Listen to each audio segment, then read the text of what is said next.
ओम क्रांति।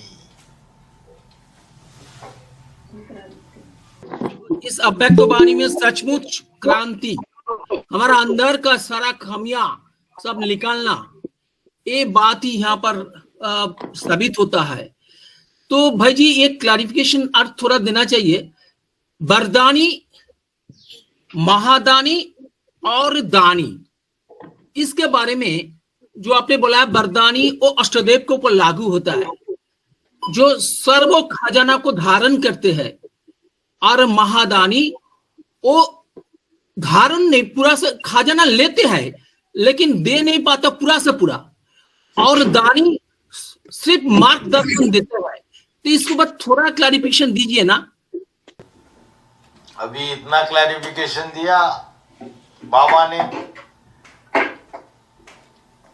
जो दानी है वो मार्गदर्शन नहीं करता है। अभी अभी मुरली सुनी, अव्यक्तवाणी सुनी, दूसरों को फोन करके बता देंगे, उमंग उत्साह में आ गए और दूसरों को उमंग उत्साह दे देंगे। अरे आप आओ उधर, बहुत अच्छा लगता है खुद के पास, लेकिन शक्तियां नहीं होगी, कमजोरी होगी, मार्गदर्शन नहीं कर पाएंगे, लेकिन मार्ग बता देंगे, वहां जाना।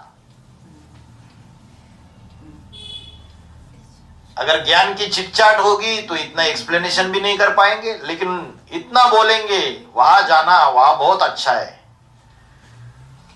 ऐसा ऐसा कार्य चल रहा है। तो मार्ग बताते हैं लेकिन मार्गदर्शन नहीं करते हैं, वो दानी है।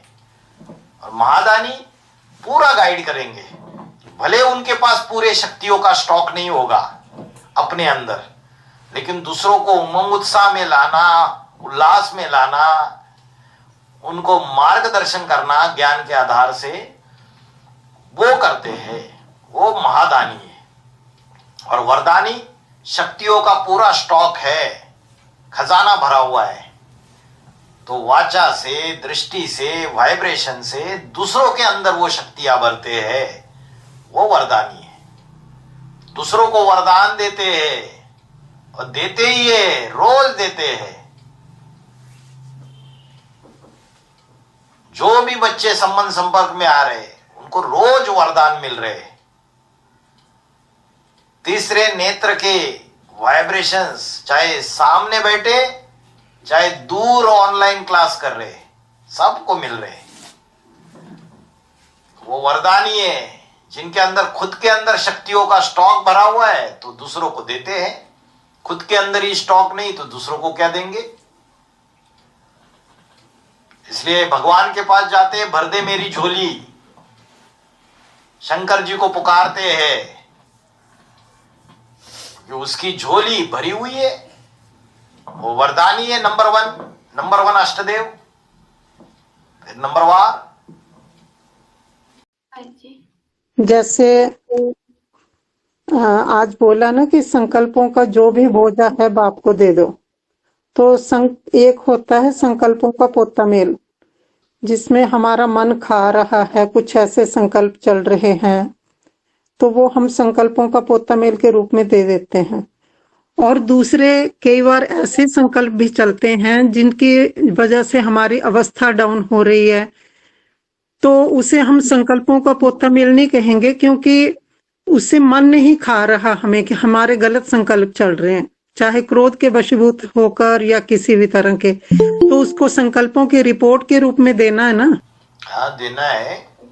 तो संकल्पों का जो पोता मेल होता है उसका फायदा तो पता है कि संकल्पों का पोता मेल देंगे तो बोझा हल्का होता है, लेकिन संकल्पों की रिपोर्ट से जो देने वाला है उसका फायदा क्या है। जो मुखिया है उसे तो संकल्पों की रिपोर्ट का पता चलता है, तो उसे पता चल जाता है इस आत्मा की अवस्था ये है, इसके अंदर ऐसे हलचल चल रही है। लेकिन संकल्पों की रिपोर्ट देने से उस आत्मा का क्या फायदा रिपोर्ट देने से? यही फायदा है। आज बोला जो भी संकल्प है वो अर्पण करो सारे के सारे बाप को। तो जिम्मेवारी जो है हमारी वो हमने बाप को दे दी, ये हमारे संकल्प है, तो उसको फायदा होगा ना। चाहे वो आत्मा उसे पोता मेल के रूप में स्वीकार नहीं कर रही उन संकल्पों को, तो रिपोर्ट के रूप में दे देने चाहिए मतलब। हाँ, देना चाहिए। लिखो, उधर रिपोर्ट करके लिखो, संकल्पों का रिपोर्ट। जहां पोता मेल है वहां लिखो संकल्पों का पोता मेल, हेडिंग में। भाई जी, आज की मुरली में आया था कि बचपन का जो अलबेलापन है उसको खत्म करना है। तो बचपन का अलबेलापन मतलब क्या और उसको कैसे खत्म करना है? बचपन का अलबेलापन वही है कि पढ़ाई की तरफ ध्यान नहीं देना, चंचलता ज्यादा रहती है बचपन में, फोकस रहता नहीं है, या वह भागते रहते हैं। छोटे बच्चे को कभी एक चीज देंगे उधर भागेगा, फिर दूसरी चीज, फिर उधर भागेगा, तीसरी चीज इधर भागेगा, चंचलता ज्यादा रहती है। तो अभी जब मैच्योर बन गए तो अपनी ईश्वरीय सेवाओं के प्रति बहुत फोकस होके, अपनी स्थिति के प्रति, शक्तियां बढ़ाने के प्रति बहुत फोकस होके पुरुषार्थ करना चाहिए। हमारे अंदर स्टॉक रहेगा तो दूसरों को दे पाएंगे। बोला कि स्वयं का और सेवा का बैलेंस रखना है, कैसे रखना है? स्वयं का बैलेंस मतलब खुद अमृत वेला उठ के आधा घंटा भी गहरी याद में बैठ गए तो दिन भर का स्टॉक जमा हो गया। 1 घंटे की तत्त चित्त एकाग्र होके मुरली सुनी तो 1 दिन का स्टॉक जमा हो गया। तो स्व का सेवा हो गई। अभी पूरे दिन भर सवेरे से लेकर रात तक दूसरों की सेवा, ब्राह्मण परिवार की सेवा, तो विश्व की सेवा हो गई। तो दोनों का बैलेंस हो गया। जैसे मुरली में बोला कि एक ही आत्माएं ईश्वरीय सेवा तो करती हैं, लेकिन वाचा से भी बोल देती हैं कि हम नौकर हैं क्या। तो ऐसी सेवा तो तमो प्रधान सेवा हो गई ना। तो ऐसी तमो प्रधान सेवा करने से तो अच्छा है ना कि फ्रैंकली मुंह पर बोल दिया जाए कि मैं ये सेवा नहीं कर सकती। अगर बोझा लग रहा है इतना सेवा का, तो वाचा में ऐसे शब्द बोलने से अच्छा है कि स्पष्ट रूप में मना ही कर दिया जाए। हाँ, नम्रता से मना कर सकते हैं, लेकिन बाबा ने तो बोला है हांजी का पार्ट बजाना है ईश्वरीय सेवा में, है ना। हाँ, लेकिन ऐसी वाचा बोलने से हम क्या नौकर है क्या? उससे अच्छा तो ये है कि नम्रता से अपनी समस्या बता के मना कर दो।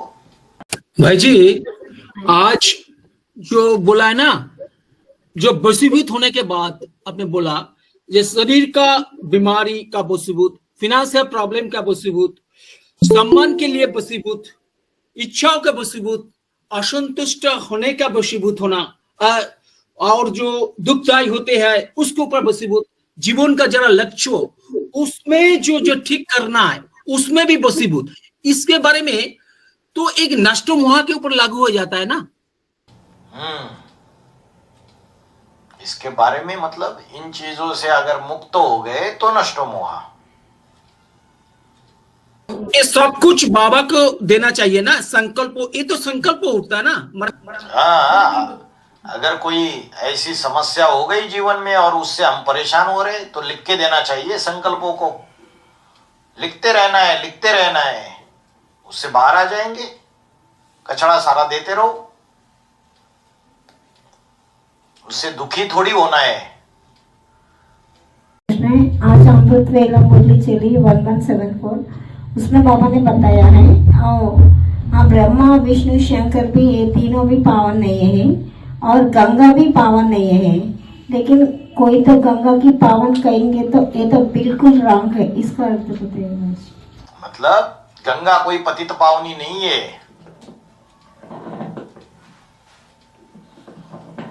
गंगा जो है पतित पावन तो एक बाप है, और शंकर का पार्टधारी भी अधूरा पार्ट है, मिक्स पार्ट है या संपन्न पार्ट है? मिक्स है, अधूरा है। ब्रह्मा भी अधूरा पार्ट है। तो शंकर की आत्मा जब शिव समान बन जाती है, तब वो जो त्रिमूर्ति के ऊपर जो गोला दिखाया शिवलिंग, तब वो पतितों को पावन बनाने के निमित्त बनती है।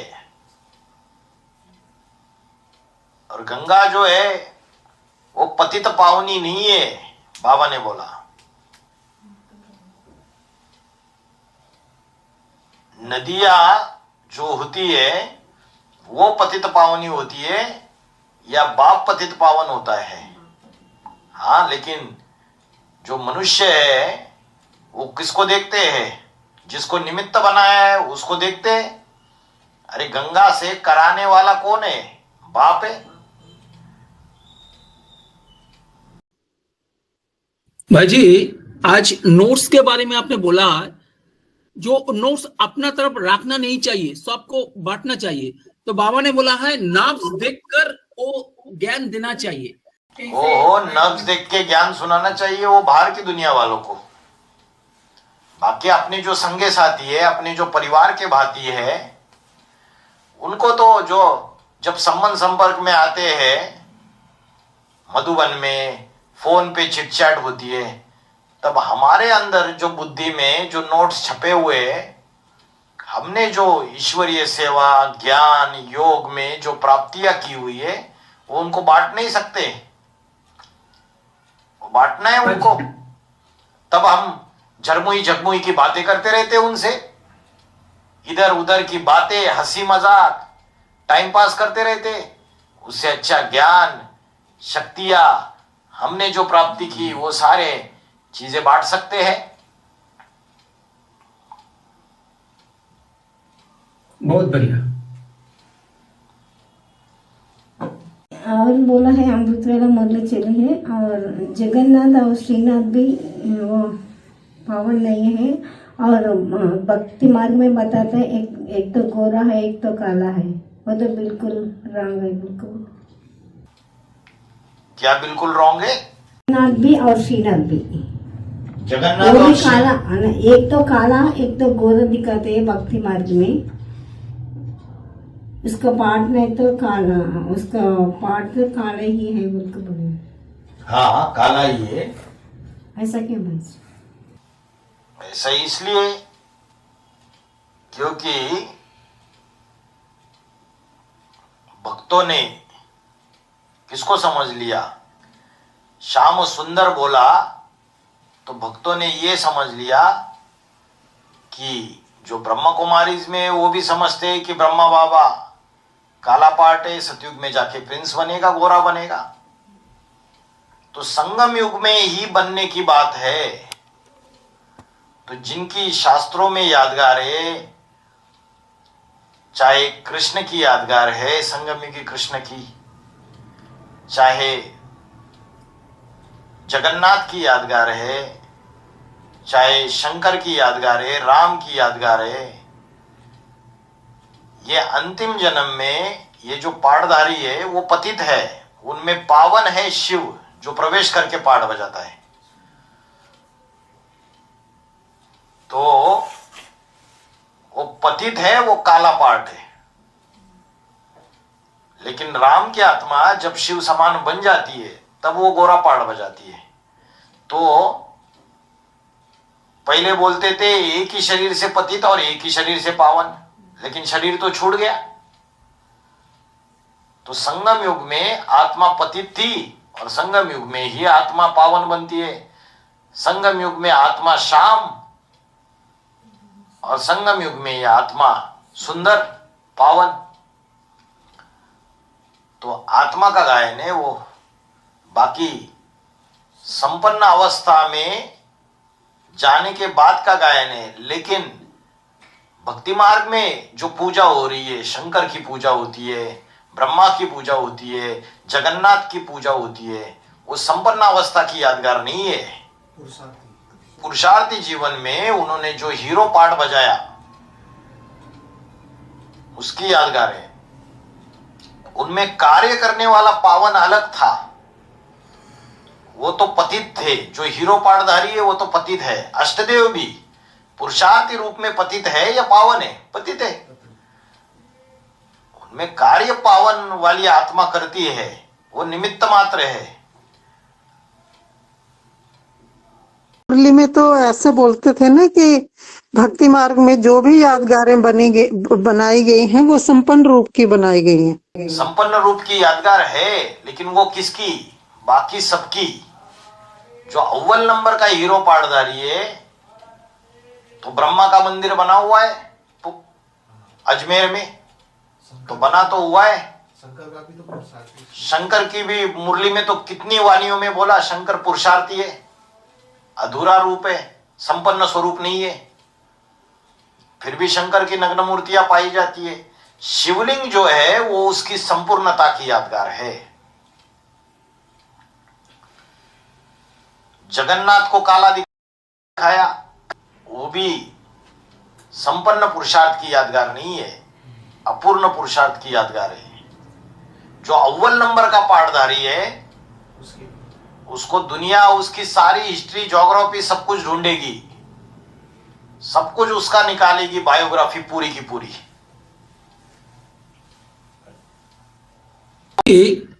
जो मिस्र का मम्मी का जो यादगार, मम्मी जो पिरामिड दिखाते हैं ना, तो इस शूटिंग पीरियड के साथ कोई लिंक है? मिस्र का पिरामिड जो दिखाता है मम्मी, इसके बारे में बताइए ना। इजिप्ट में जो पिरामिड से मम्मी, तो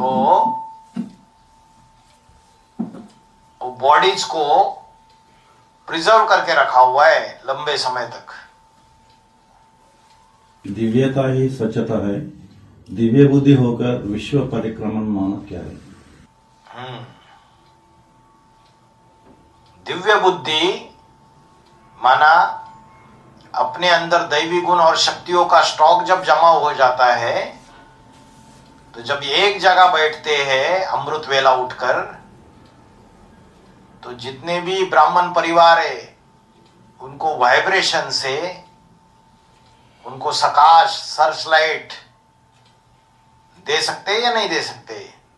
हमारे संबंध संपर्क में आने वाली जो आत्माएं दुखी है, परेशान है, उनको सर्चलाइट दे सकते, चक्कर लगा लगा के। विश्व की परिक्रमा, विश्व मतलब बाहर की दुनिया विश्व नहीं है, ये ब्राह्मणों का परिवार, बीज रूपी ब्राह्मणों की दुनिया ही विश्व है। यही हमारे जन्म जन्मांतर के संगे साथी है, जिनके साथ हमने 63 जन्मों में जन्म लिए राज परिवार में, रॉयल फैमिली में। जो 21 जन्म में हम देवी देवता बने, तब भी यही संगे साथी थे हमारे। भाई जी ओम शांति। पतित पावन सीताराम, तो पतित सीता मतलब तुम सब सीताएं हो, तुम सब मीराएं हो, तो सभी आत्माएं पतित, और सीता राम, राम निराकार शिव के ओर इशारा किया क्या? हाँ, यहाँ पे तुम सब सीताएं हो, तुम सब पार्वतिया हो, राम एक है, यहां निराकार राम की तरफ इशारा किया। हाँ वाले आत्मा के लिए राम वाली आत्मा भी निराकार बनती है ना, शिव समान बनती है, वो पावन है। बाकी सब सीता है नंबरवार। पहले पतित फिर पावन, तो सीता का नाम पहले ले लिया, तो पतित आत्माएं सारी, पावन एक राम।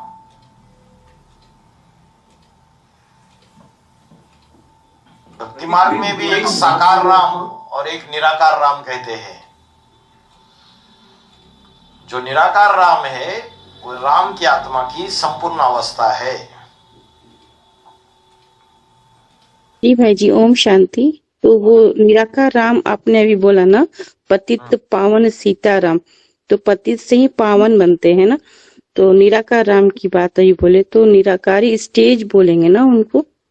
निराकारी स्टेज की बात है तो साकार मगर निराकारी स्टेज ना, ऐसा जी, जी जी ठीक है। तो साकार राम भी उस सीता में आते हैं ना, पतित। तो बाद में निराकार सब सीता में राम वाली आत्मा भी तो आता है।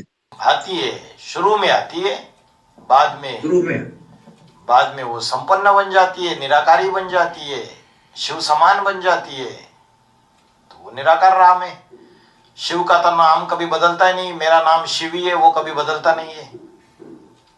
और भाई जी अभी आपने बोला कि शंकर अधूरा रूप है और शिव है वो संपूर्ण रूप है। तो शिव की जब प्रवेशता होती है शंकर में तो शंकर ही शिव समान बन जाते हैं, तभी उनको शिवलिंग की उपमा दी जाती है ना मना जी। तो इसको हम शिव शंकर, तभी हम शिव शंकर की पूजा करते, शिवलिंग बोलते हैं। शिवलिंग मना उस साकार रूप में, शंकर के साकार रूप में शिवलिंग की प्रवेशता जब हो जाती है तभी उनके रोम रोम से वो ज्ञान प्रकाश निकलता है, ऐसा समझे ना भाई जी। जो शिव है निराकार, जो जन्म मरण के चक्र में नहीं आता है, वो ना पूज्य बनता है ना पुजारी बनता है। राम की आत्मा जो शिव समान बन जाती है उसकी पूजा आप करते हो, जो शिवलिंग की स्टेज धारण करता है। अधिकारी हो आधीन नहीं, बालक सो मालिक माना क्या है? बालक सो मालिक माना, बाबा बोलते हैं कि परिवार में किसी को कोई राय पूछी जाए, सजेशन मांगी जाए, तो उस समय बच्चों को क्या बनना चाहिए? मालिक बनके उसका जवाब देना चाहिए। और जब बाबा डिसीजन ले ले, समझो 10 लोगों से बात किया, भाई जी आपका क्या कहना है इस पे, माता जी आपका क्या कहना है, बहन जी आपका क्या कहना है, सारी चीजें सुनने के बाद डिसीजन हो गया, तब उस डिसीजन को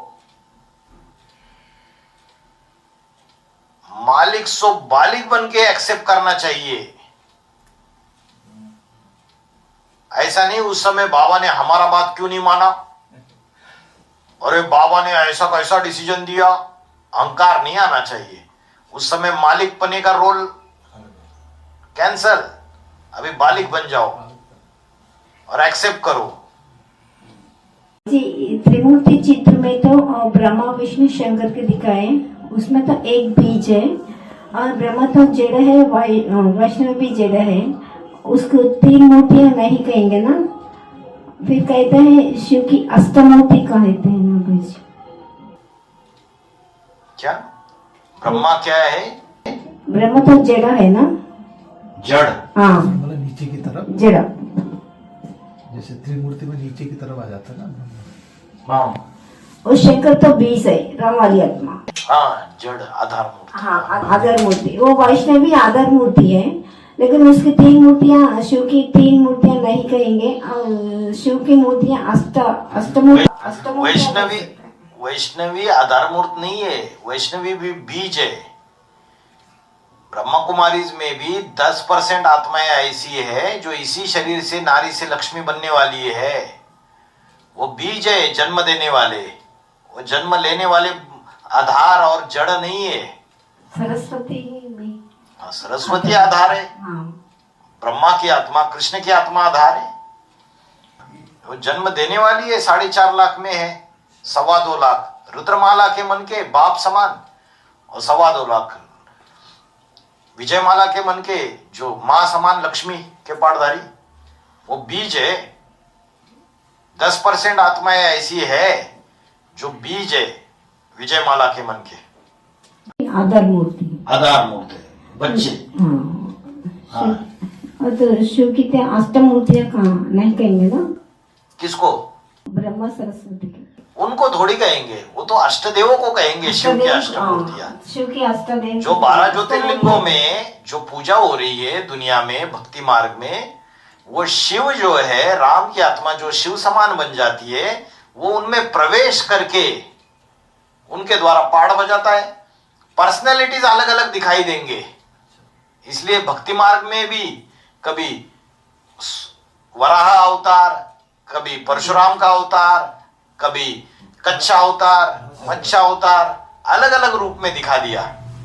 रूप अलग अलग, कर्तव्य अलग अलग, ज्ञान का प्रकाश फैलाने का तरीका भी अलग अलग, लेकिन कार्य करने वाली एक ही आत्मा।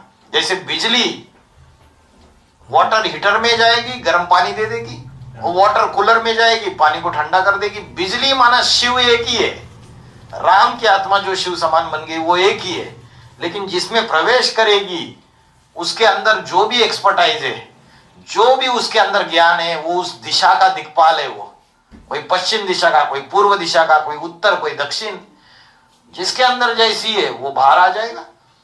उसका उत्प्रेरक बनेगा वो शिव, कैटलिस्ट। वो कैटलिस्ट का काम करता है और इसके अंदर की चीजें इमर्ज हो जाती है। तो अष्टमूर्तियां शिव की अष्टदेव है ना, जिसका दुनिया में गायन है। तो भाई जी शिव बाबा ही अष्टमूर्तियों में प्रवेश करते हैं ना? हाँ, शिव बाबा ही प्रवेश करते हैं। तो इसलिए शिव बाबा को शिवलिंग बोलते हैं, लेकिन अष्टमूर्तियों को ज्योतिर्लिंग बोलते हैं। हाँ, 12 ज्योतिर्लिंगों का गायन है दुनिया में। तो बोलने के लिए उसको भी शिवलिंग ही बोलते हैं, ज्योतिर्लिंग भी बोलते हैं जी, क्योंकि तो राम की आत्मा शिव समान बनती है और प्रवेश करके कार्य करती है जी। तो शिव बाबा, बाबा मना स्थूल शरीरधारी ना, या सूक्ष्म शरीर? बाबा ने बोला है कि मैं एक मुकर्रर रथ में प्रवेश करता हूं, तो मुकर्रर रथ उसका सूक्ष्म शरीर है। तो राम की आत्मा शिव समान बनती है, तो अपने सूक्ष्म शरीर को साथ में लेके प्रवेश नहीं कर सकती, तो शिव बाबा हो गया। अष्टदेव बहुत बड़े परीक्षक बनेंगे ना भाई जी? बनेंगे क्या, अभी बन नहीं रहे? जी वही तो ले रहे परीक्षा। क्या परीक्षा हो रही है आपकी, बताओ सभा के सामने। क्वेश्चन आंसर में मत घुमा घुमा के आंसर देते हैं भाई जी। अच्छा जी भाई जी। भाई जी मुगालते में या बरगलाने में आगे इसका कैसे होता है प्रैक्टिकली संगम युग में? बरगलाया मतलब किसी को इन्फ्लुएंस किया, इंड्यूस किया, मतलब किसी की बुद्धि को घुमाया गलत चीज के लिए।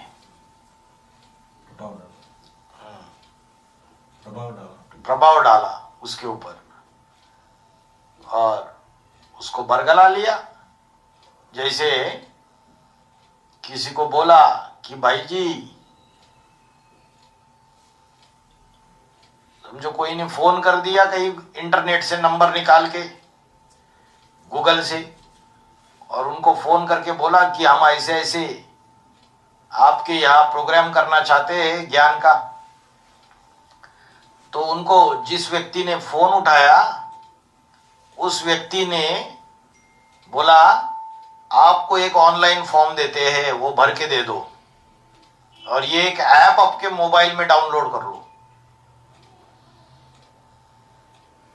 तो इनको लगा कि भाई चलो कोई प्रोसीजर होगा इनका, और ऑनलाइन फॉर्म भर के वो ऐप डाउनलोड कर लिया और बैंक अकाउंट में से सारे पैसे गायब हो गए। तो बरगलाया नहीं क्या, इसको बोलते बरगलाना। ठीक है भाई जी, जैसे 9वें 10वें 11वें और 12वें नंबर के मनके को राजा ही नहीं मिलेगी, तो क्या जो अष्टदेव के ग्रुप में 10वां 11वां 12वां नंबर के मन का होगा नष्टदेव, उनको भी राजा ही नहीं मिलेगी क्या?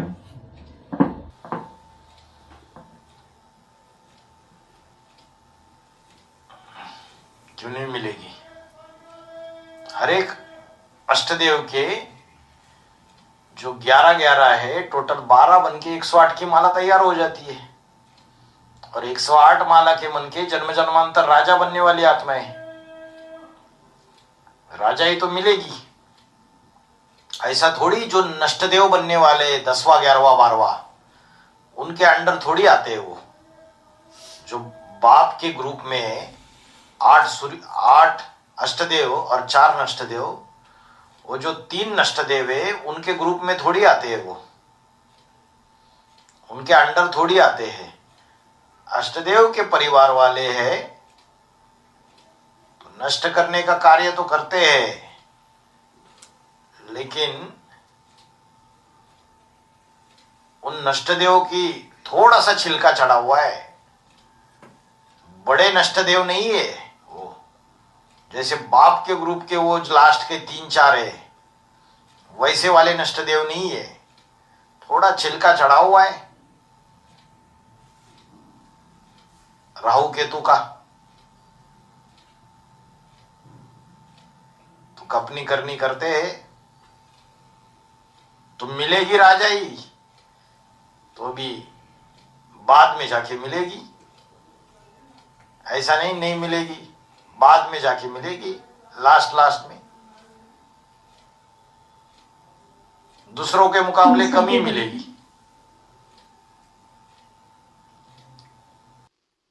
ओम शांति भाई जी, जो 2028-29 में जो 108 का माला तैयार संगठन का तैयार हो जाएंगी, वो बाद में कितना समय के लिए जो 1000, 16,000 ऐसे को माला तैयार हो जाएंगे?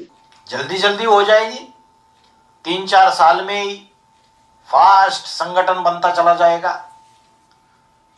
मल्टीप्लिकेशन फास्ट होगी। बाबा ने बोला मिंटो मोटर तैयार हो जाएगी। सूर्यवंशियों का 16,108 का राज परिवार तो बनना ही है पहले, फिर जो दूसरे धर्म वाले उनका भी 16,108 का राज परिवार बनता है, उनकी भी 108 की माला बनती है। इस्लामियों की, बौद्धी की, क्रिश्चियन की, सन्यासियों की, जो अष्टरत्न है, जो अपने अपने धर्म के प्रजापिता बन के बैठ जाते हैं, उनके भी परिवार बनने हैं। टाइम कम है तो जल्दी बनेंगे। 2029-30 के बाद 2032-33 तक तो सूर्यवंशियों का 16,108 के परिवार भी तैयार होने चाहिए फास्ट। ठीक है। द्वापर युग में ऊपर से आने वाली आत्माएं जो है दूसरों में प्रवेश करके फिर शरीर लेते हैं ना? हाँ। तो वैसे ही सतयुग त्रेता में भी वैसे ही होता है क्या भाई जी? पहले प्रवेश करके फिर शरीर लेते हैं, या ऊपर से आने वाली आत्माएं कैसे जन्म लेते हैं? नहीं, पहले प्रवेश थोड़ी, डायरेक्टली गर्भ से जन्म लेते हैं सतयुग त्रेता युग में। सतयुग त्रेता युग में तो है ही जीवन मुक्ति। त्रेता के बाद जो बाकी की आत्माएं हैं उनको जीवन मुक्ति नहीं मिलती है, स्वर्गीय सुख नहीं मिलता है।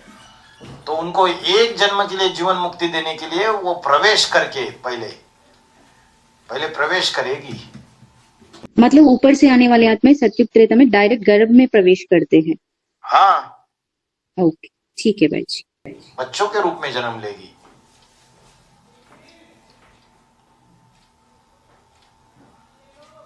जीवन भी रहे और मुक्त स्थिति का अनुभव करेंगे वो सतयुग और त्रेता युग में। लेकिन द्वापर युग से करना बंद हो जाएगा तो बाकी की आत्माओं को, उनको भी एक जन्म की जीवन मुक्ति जरूर मिलेगी करके बोला है। सतयुग त्रेता युग में गर्भ महल होता है ना? हाँ, सतयुग त्रेता युग में गर्भ महल होता है और द्वापर युग से गर्भ जेल होता है। तो गर्भ द्वारा अगर जन्म लेती है तो सजाएं खाएगी ना, दुख महसूस करेगी अंदर।